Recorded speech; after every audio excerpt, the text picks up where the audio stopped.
Architects के लिए तो ये बिल्डिंग जो है ना, it's a wonder.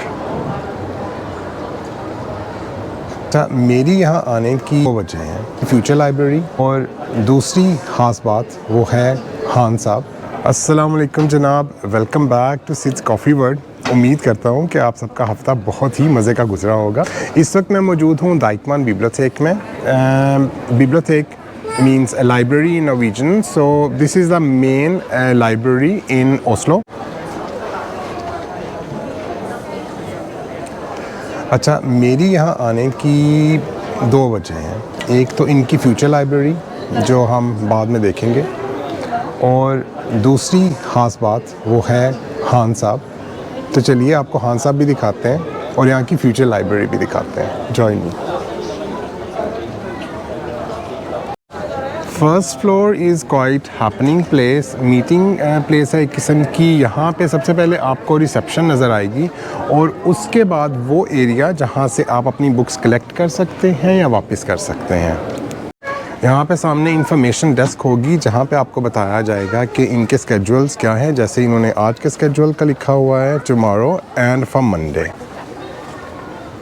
First floor पे ही आपको एक छोटी सी जो है कि बुक शॉप मिलेगी। कार्ड्स वगैरह यहाँ पे बेच रहे हैं। बच्चों का बहुत ज़्यादा जो स्टफ़ है वो यहाँ पे बेच रहे हैं। अच्छा, इनका जो ग्राउंड लेवल है वो बहुत ही इंटरेस्टिंग है, क्योंकि यहाँ पे वो वाली किताबें रखी गई हैं जो इस लाइब्रेरी के ओपन होने से पहले सिर्फ जो है कि दराजों में पैक करके रखी गई थी, जो कि आम पब्लिक के लिए अवेलेबल नहीं थी। लेकिन अब उन किताबों को यहाँ पे प्लेस किया गया है जो कि कोई भी इंसान जो है वो उसको यहाँ से बारो कर सकता है। साथ ही जो है उन्होंने यहाँ पे इंफॉर्मेशन जो है वो स्क्रीन्स लगाई हुई हैं जहाँ पे आप लिख सकते हैं। फॉर एग्ज़ाम्पल आप कौन सी बुक लेना चाहते हैं तो आपको फ़ौरन बता देंगे कि कौन से फ्लोर पे कौन से रॉ में वो पड़ी हुई हैं। बहुत ही मज़े का माहौल जो है वो इन्होंने यहाँ पे क्रिएट किया हुआ है। पब्लिक इंटरेस्ट का यहाँ पे पूरे तरीके से ख्याल रखा गया है कि जैसे आप मेरे पीछे देख रहे हैं, इट्स अ सिनेमा। इसके अलावा यहाँ पे एक ऑडिटोरियम भी है which covers up to 150 people. तो ये है कि लोगों के टैक्स का पैसा जो है वो बड़े अच्छे तरीके से यहाँ पे यूज़ कर रहे हैं ये, और लोगों पे ही कर रहे हैं। बिल्डिंग का इंफ्रास्ट्रक्चर जो है वो बहुत ही इंटरेस्टिंग है। जैसे कि ये जो आप आर्ट पीस आप छत पे देख रहे हैं, ये एक आर्ट पीस है बाय लार्स रामबर्ग, और ये अक्कासी करता है कि कैसे टेक्नोलॉजी के थ्रू लाइट को यूज़ किया जाता है फॉर कम्युनिकेशन। चलते हैं सेकंड फ्लोर की तरफ, जहाँ पे इन्होंने फ़िक्शन से रिलेटेड जो है वो कलेक्शन रखी हुई है, both for kids and for adults. Families को यहाँ पे सारी फैसिलिटीज़ दी गई हैं। जैसे कि आप देख सकते हैं कि लोग यहाँ पे प्रॉम्स के साथ आए हुए हैं, और प्रॉम्स की पार्किंग का अलहदा से एक एरिया भी यहाँ पे बना हुआ है। सेकंड फ्लोर में मज़े की बात यह है कि it's both for kids and for adults. जैसे कि आप देख रहे हैं, लोग खामोशी से बैठ के यहाँ पे पढ़ रहे हैं। कुछ लोग इवन जो है कि अपना जो है कि ऑफिस का में भी काम कर रहे हैं या वैसे कुछ काम कर रहे हैं। और यहाँ पे देखिए इन्होंने कितना प्यारा जो है एक आर्ट पीस ही इसको कहेंगे, कितने प्यारे तरीके से इन्होंने किताबों को जो है वो डेकोरेट किया हुआ है। अनदर ब्यूटीफुल आर्ट पीस है। और उसके साथ फिर अगर मज़ीद आगे चलें तो वही लोगों को आराम से जो है वो स्टडी करने के लिए जगह प्रोवाइड की गई है। अच्छा जी, third floor is all about music, film, games, इस तरह की चीज़ें। और इसके साथ साथ यहाँ पे इन्होंने एक वर्कशॉप भी बनाई हुई है जो कि आप यहाँ पे देख रहे हैं।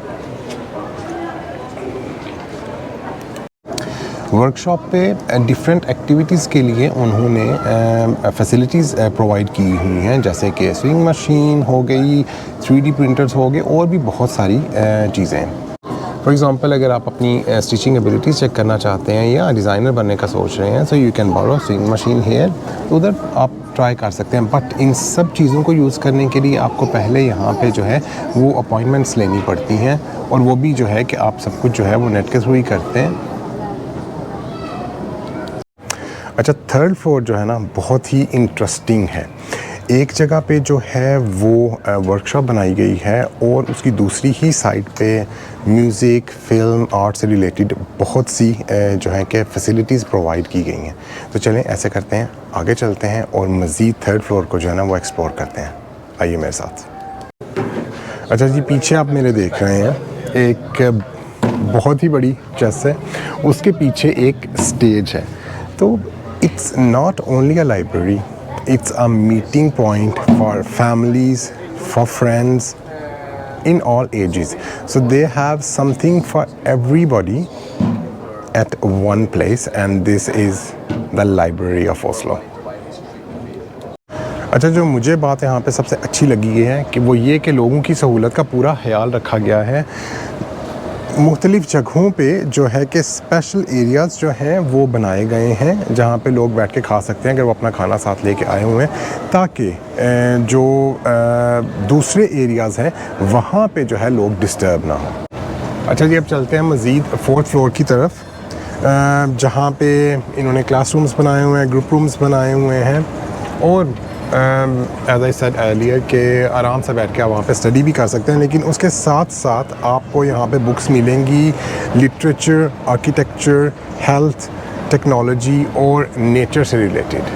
अच्छा, इस फ्लोर पे मैं थोड़ा सा ख़ुद से आहिस्ता बोलूँगा क्योंकि ये फ्लोर जो है ये उन्होंने पहले ही मेंशन किया हुआ है कि आप यहाँ पे बैठ के आराम से अपनी स्टडी कर सकते हैं।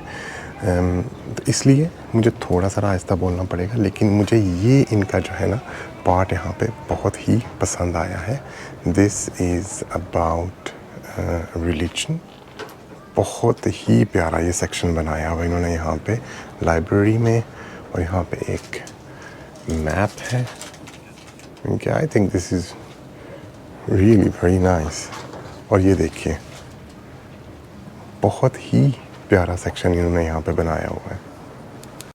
यहाँ पे स्मॉल जो हैं वो स्टडी करने के लिए सेक्शंस बनाए गए हैं। उधर बैठ के लोग स्टडी कर रहे हैं, but I am not going there. मेरा उनको डिस्टर्ब करने का कोई इरादा नहीं है। हम लोग मज़ीद आगे चलते हैं। अच्छा जी, मुझे यहाँ पे एक बहुत ही प्यारी किताब मिली है जो मैं आपसे ज़रूर शेयर करना चाहता हूँ। वो है ये किताब, रोशनी की ख्वाहिश में, एंड इट्स अबाउट हमारे खान साहब। So this book made my day actually.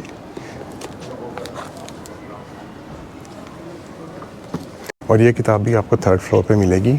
वहाँ पे उर्दू का सेक्शन है, तो यहाँ से अगर आप ये किताब लेना चाहें, so you can just borrow it from here. अच्छा, फोर्थ और फिफ्थ फ्लोर की बहुत ही एक मज़े की बात है कि जिस जगह पे मैं यहाँ पे बैठा हुआ हूँ, यहाँ पे ही जो है कि इन्होंने साथ जो है वो रीडिंग करने के लिए जगह बनाई हुई है, और उसी जगह को फॉलो करते हुए आप लोग सीधे जो है वो फिफ्थ फ्लोर पे चले जाते हैं, जहाँ पे आपको फ़िलासफ़ी के बारे में, साइकोलॉजी के बारे में मज़ीद किताबें मिलेंगी। और उसके साथ साथ अगर आप सिर्फ रिलैक्स करना चाहते हैं तो वो एरिया भी आपको वहाँ पे मिलेगा। तो चलिए हम अब ऊपर की तरफ चलते हैं, लेकिन उससे पहले मैं आपको यहाँ का सबसे बेस्ट व्यू दिखाऊंगा जो आपको यहाँ से नज़र आएगा ओस्लो फ्यॉर्ड का। तो जॉइन मी। अभी यहाँ पे धूप जो है वो काफ़ी ज़्यादा है, तो उन्होंने कर्टन्स जो है वो आगे किए हुए हैं, लेकिन हम देखते हैं व्यू यहाँ से एंड से, यहाँ का the most beautiful view of Oslo fjord and opera house. अच्छा, आज भी हम लोग वेदर के लिहाज से बहुत लकी हैं। व्यू जो है वो बिल्कुल क्लियर आ रहा है यहाँ से भी। अच्छा, अभी मैंने ऑलमोस्ट हर फ्लोर पे ना यहाँ पे चेस देखी है। कंप्लीट जो है ना वो ख्याल रखा गया है कि यहाँ पे लोग जो आएँ वो बोर ना हो, चाहे वो फैमिली के साथ आए हुए हैं, चाहे वो दोस्तों के साथ आए हुए हैं। तो बहुत ही अच्छे तरीके से उन्होंने ये सब कुछ मैनेज किया है, और लोगों की उनके पढ़ने के साथ साथ उनकी तफरीह का भी सारा इंतज़ाम किया हुआ है। अच्छा, जैसे मैंने आपको स्टार्ट में बताया था about future library, I am there now, it's on fifth floor. इसकी इंटरेस्टिंग बात ये है कि 2014 में ओस्लो में एक जंगल लगाया गया था जो कि 21,014 को काटा जाएगा, और यहाँ पे स्क्रिप्ट्स रखे गए हैं जो कि किसी को नहीं पता कि उन स्क्रिप्ट्स में क्या लिखा गया है। जब वो जंगल 21,014 में काटा जाएगा, उसकी लकड़ी से जो पेपर बनेगा उसके ऊपर ये स्क्रिप्ट जो हैं वो लिखे जाएंगे और वो पब्लिक के लिए अवेलेबल होंगे। आप इमेजिन करें कि क्या प्लानिंग है कि इट्स अबाउट 100 ईयर। उस वक्त हम में से यहाँ पे कोई नहीं होगा, लेकिन जो फ्यूचर जनरेशन्स हैं वो उन स्क्रिप्ट्स को पढ़ सकेंगी। This is the main view point from 5th floor. तो अगर ऐसी जगह पे भी इंसान का आके पढ़ने को दिल ना करे तो फिर मुझे नहीं पता कि इंसान का क्या करने को दिल है। आर्किटेक्ट्स के लिए तो ये बिल्डिंग जो है ना, इट्स अ वंडर। अच्छा जनाब, इतनी प्यारी लोकेशन पे ना अभी हम जो है कि लाइब्रेरी का टूर जो है वो एंड करते हैं। लाइब्रेरी में भी कैफ़े है, वो देखते हैं, अगर वहाँ से कुछ अच्छा खाने को मिलता है तो वहाँ से खाते हैं, वरना बाहर चल के किसी और कैफ़े पे एंजॉय करते हैं। चलिए मेरे साथ। यहाँ पे आपको कैफ़े भी मिलेगा और रेस्टोरेंट भी, लेकिन बात यह है कि यहाँ पे हलाल फूड सर्व नहीं कर रहे हैं, so we are going somewhere else. Cafe अच्छा था लेकिन हमारा दिल था कुछ लाइट सा खाने को उसके साथ। तो चलिए जो इन द जूस पे आपसे मुलाकात होती है। आज बहुत भूख लगी हुई थी, इसलिए कॉफ़ी ऑर्डर नहीं की है, शेक्स और सैंडविचेस ऑर्डर किए हैं। मुझे पर्सनली ये जो रेस्टोरेंट है मुझे बहुत पसंद है, तो मैंने कहा कि चलो यहीं पे चल के जो है लाइट सा लंच कर लेते हैं। लाइक, सब्सक्राइब और शेयर करना मत भूलिएगा और दुआओं में याद रखिएगा। इंशाल्लाह मुलाकात होती है आपसे नेक्स्ट व्लॉग में। अपना बहुत ख्याल रखिएगा। अल्लाह हाफिज़।